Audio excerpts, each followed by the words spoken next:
Баршаңызға қайырлы күн. Бүгін осы енем қолданып жүрген және туысқандарым көбісі қолданып жүрген АСД продукциясының новыйдан шыққан түрлері, яғни свеча түрінде шыққан. Обычный осындай банкада тұратыны бар, кішкентай тұрады. Жаңағы мал дәрігерлердің сататын жерде, аптекасында, ветеринарный аптекада сатады. Ол ең арзаны, бірақ сол ең тиімдісі, ең жақсысы дейді. Бірақ оны көбісі іше алмағандықтан, дәмі жаман болғандықтан, оны АСД деген қызыл осындай таблетка ретінде шығарған. Мынау сол компанияның свечалары.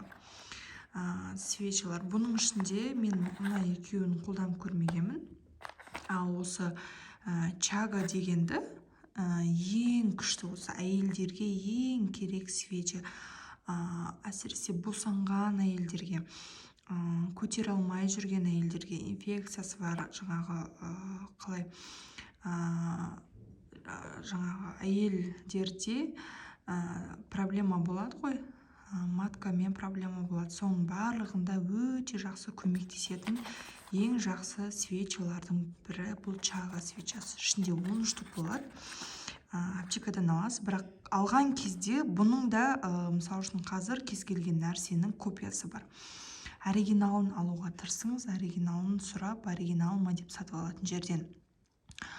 2-3 рет қайталауға болады дейді. Бір күн таңда және кешке арасын бір ай көлемде қолданып, сосын 1-2 ай перерыв жасап, қайтадан келесі ай бастаса болады екен. Кішкене арасына уақыт салып лечить етеді екен. Осы свеча әйелдерге ең керек свеча. Қатты қымбатта тұрмайды. Кейін бұлар дәрі ретінде жүрмейді. Мысалы үшін біз қазір ауырып қалсақ, антибиотиктерге қарай жүгіреміз, уколдарға, системаларға, олардың барлығы 50-ге 50 жүреді. 50% пайдасы тисе, 50% зиян тиеді. Қазіргі тіпті көптеген антибиотиктер тек ауыртқанды басып қояды да, дальше емдемейді.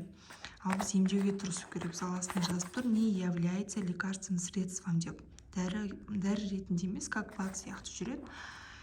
Чага бұл маған ең қатты ұнайтын свеча, әйелдерге арналған. Дорогова деген бар, фитосвеча, бірақ бұны мен қолданып көрмегенмін. АСД2 деп жазылып тұр. Бұл жерде артында, сосын ішінде қағазы бар, бүкіл инструкциясы жазылып тұрады. Фракция АСД2 деп. Масло какао деп тұр.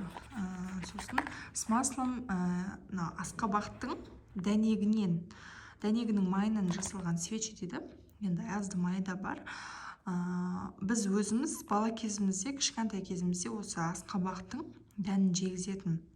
Оның пайдалы екенін біздің үлкен кісілер жақсы біледі. Қазіргі балалар жемейді ғой.